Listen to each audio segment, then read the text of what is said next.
Hi, everyone, and welcome back to another episode of Mindful Marathon Conversations. I'm your host, Dr. Michelle Quirk. I'm a pediatrician and a run coach and the founder of Mindful Marathon, where I help make running easy and fun for busy professionals. And today I have a very special guest with me. I have with me Dr. Noha Polack. She is a pediatrician with 25 years of experience, and she is passionate about speaking to families about wellness and body image. And I'm very excited to have her on the show today. So welcome, Dr. Noha. Thank you. Thank you for having me. I'm so excited to be speaking with you and your audience. I love pediatrics. I've been doing it for a long time. It seems like it's my calling. And I've learned a lot through my patients. I have so many stories to tell you, but my passion now is to talk to professionals who work with kids, all ages, but especially 10 to 18, to talk about, body image. How do we address a child who's obviously struggling with their weight in a positive way, not in a negative way, so that we don't negatively impact their self-image and self-esteem? Yeah. And it's my pleasure to have you and to talk about this. I have this, I've encountered this in my practice and with my runners. So I'm excited to talk to you. How did you find that this was your passion? I mean, has this always been what you've been drawn to, or have you had some personal experience with this in your practice? So I was actually shamed by one of my patients and learned the hard way. Wow. Okay. I'd love to Okay. share that story with you. Yes. I don't mind the ego. I guess the ego hit on my part. I like to go over the growth chart always with parents and with children. And one year I was going over a growth chart with a teenage boy. He was 14 at the time. And I showed him his weight chart, his height chart, and his BMI chart. And then I said, your weight has gone up a lot lately. What would you like to do about it? And he goes, first of all, I did not give you permission to talk about my weight. That was kind of a little bit of a gut punch, as you can imagine.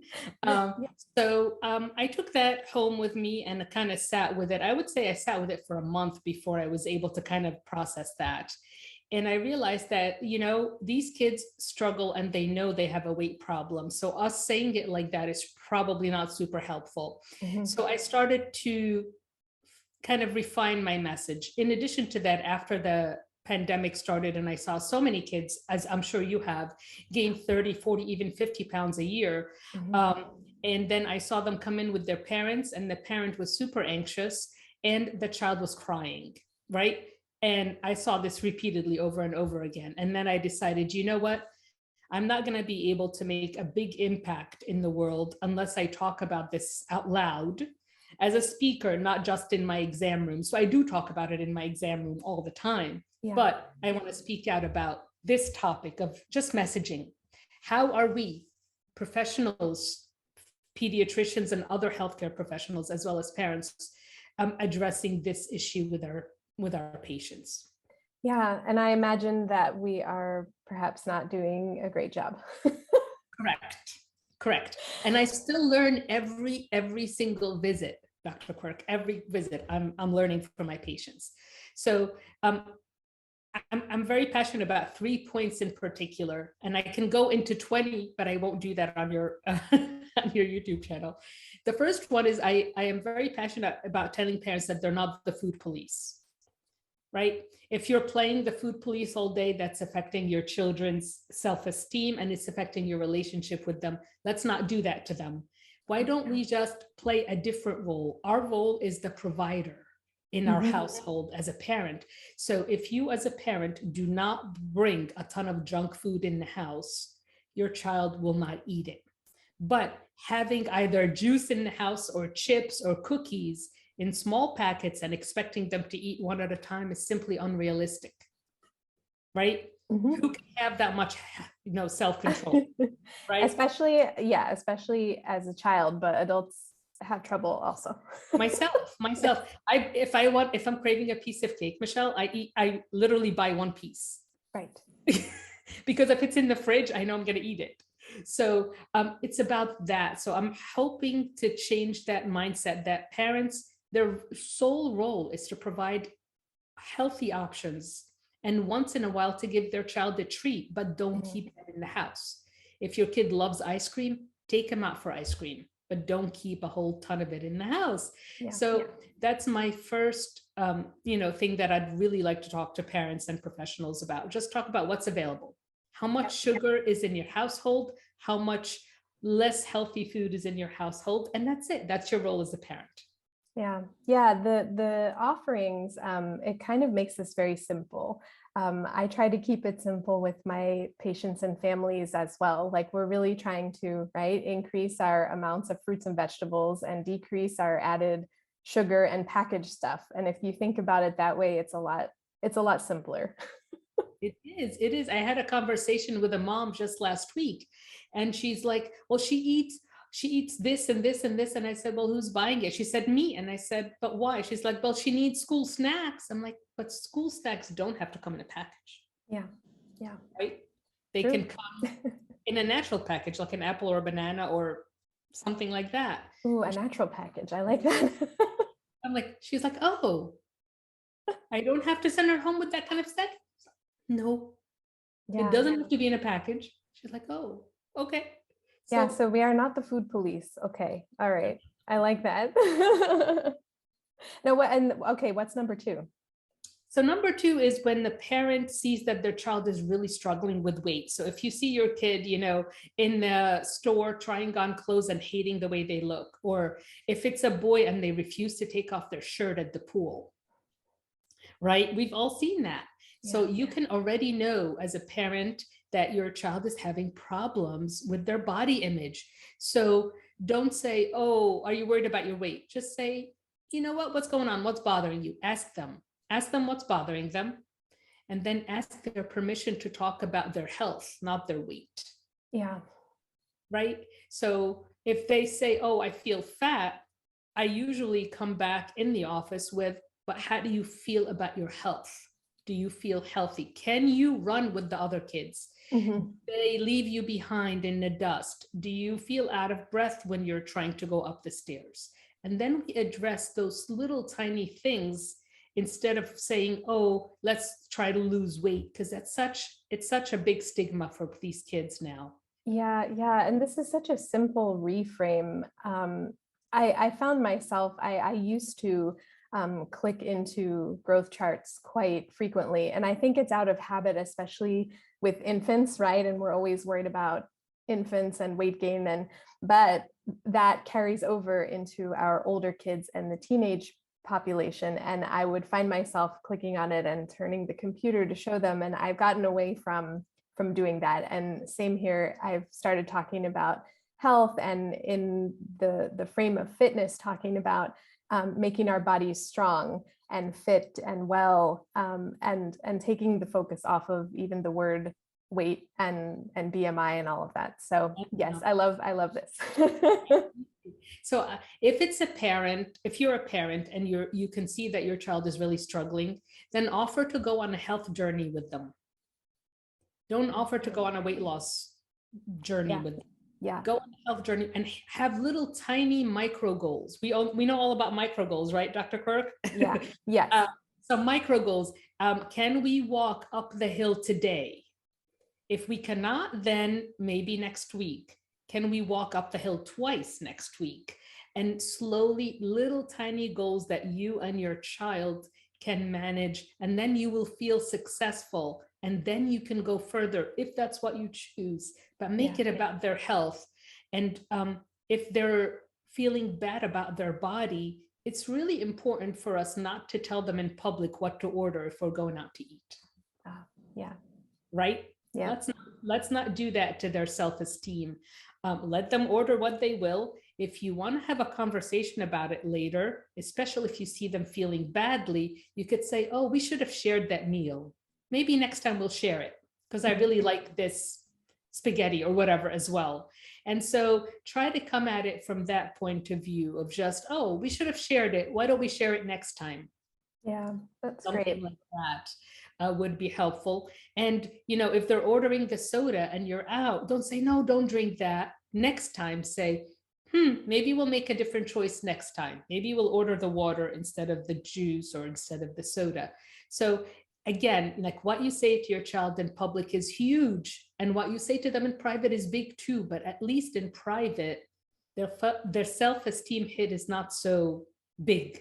Yeah. And I mean, I've seen it out to eat as well. People getting into arguments, families arguing over things like this. And so, it doesn't have to be a big scene, and it can be discussed later. Exactly. Yeah. This one meal is not going to make or break you, but talk about the future. Yeah, that's great. Oh my goodness. Okay, now wait, what's your third tip? That fitness is not wellness. Okay. Yes, tell us about that. I am interested to hear your take on this as well. So I see a lot of kids in my practice who are trying so hard to lose weight that they're really over exercising, right? Mhm. And if they're over exercising, then they actually feel super stressed if there's a day they can't make that particular exercise routine. And then they become, and I see, unfortunately, too many eating disorders in my practice. I'm not sure about yours. So over exercising can, be part of that eating disorder mindset. So I like to talk to them about, fitness and wellness. They can go well together, but wellness is so super important, even more important than fitness, in my opinion. So getting your head to a space where you feel like you are competent, right? And you are healthy and you are good, regardless of your body shape or size, is what I'd rather focus on as a professional and as a parent.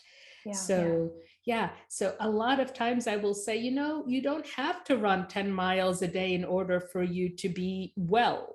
You can, if that's what pleases you, but that's not the goal.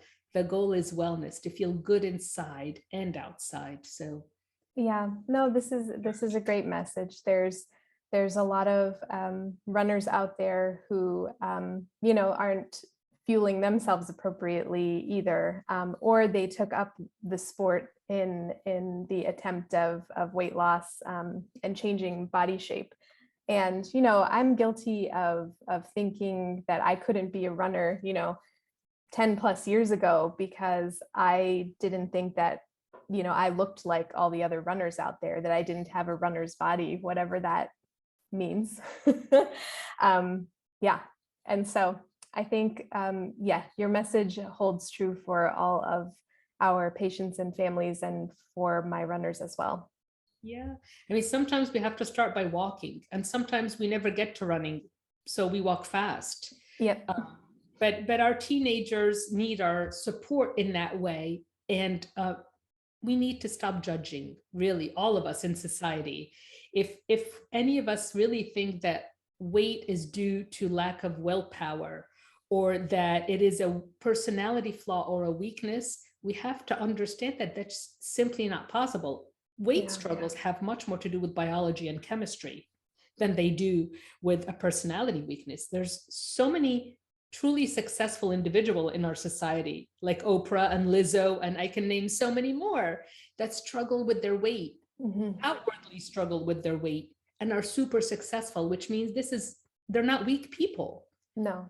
So if your child is struggling with their weight, give them the message, you're not weak, you're struggling. What do we do with struggling people? We try our best to help them, and then we accept them. Yeah. And love them. What a great message. Yeah. We try, but I have to tell you, social media, we got to fight against all those social media images as moms, dads, and professionals, because it's so hard. It must be much harder for them than it was for me, certainly many years ago, before Instagram. Yeah, for sure. And it's hard. You can't just turn that off. I mean, it's look at where we're posting, right? Exactly. Yeah, it's got lots of great great aspects, but a lot of negative ones, and things to be very mindful and careful of as well.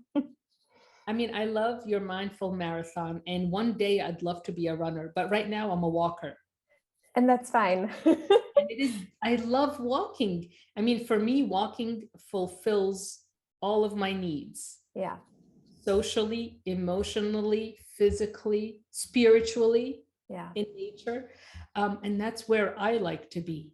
But others love to, do other things, which is okay. So as a society, we need to tell that to our children too. Yeah, and exactly. It's find what you love to do and what works for you. I've talked about my mom on here quite a bit, but she Yeah. is a brisk walker and a long distance walker, really. And she's done half marathons before. So you can you can walk and still go quite a distance. So it's changing the definition of who is a runner, maybe, and what fitness means for you. So yeah. Right. Love it. Well, tell everyone where they can find you. And if they would like to hear the other, I don't know, 15 plus points, I would like to hear a longer version of this talk. Where can we find you? Oh my goodness. So I am on YouTube, Progressive Pediatrics. I would love it if you could go on YouTube and check out my channel because I post every day a little tiny video with a little point or two. So clearly there's a lot of that stuff on there. I'm also on LinkedIn under my name and under Progressive Pediatrics. I would love to speak on more platforms. So if you know anyone who needs a speaker on a platform or in, live speaking, I'd love to do that. I'd love to talk about this topic and really just amplify our voices against social media and how you're supposed to look, etc., on social media. And so on LinkedIn, I'm there. I have a website, Progressive Pediatrics. That's more for my private practice in pediatrics. But in terms of speaking, I'd be glad to talk to anyone, and LinkedIn would be the right place. All right. And I will leave those links below so everybody can just click off of there, especially the YouTube channel. It's very easy to find once you're in the platform. So I will leave all of those links below. Well, thank you so much for joining us and sharing your knowledge and your passion with us. Such an important topic. Thank you so much for having me, Dr. Quirk. I loved it. Oh, my pleasure. All right, everyone. We will see you next time. Thank you so much for joining us for this episode. If you liked it, please subscribe and share it with a friend. And if you are a newer runner or a runner who hasn't run in a while and you're looking to get back into the sport, you can find out how to work with me over on my website, which is mindful-marathon.com. See you on the next episode.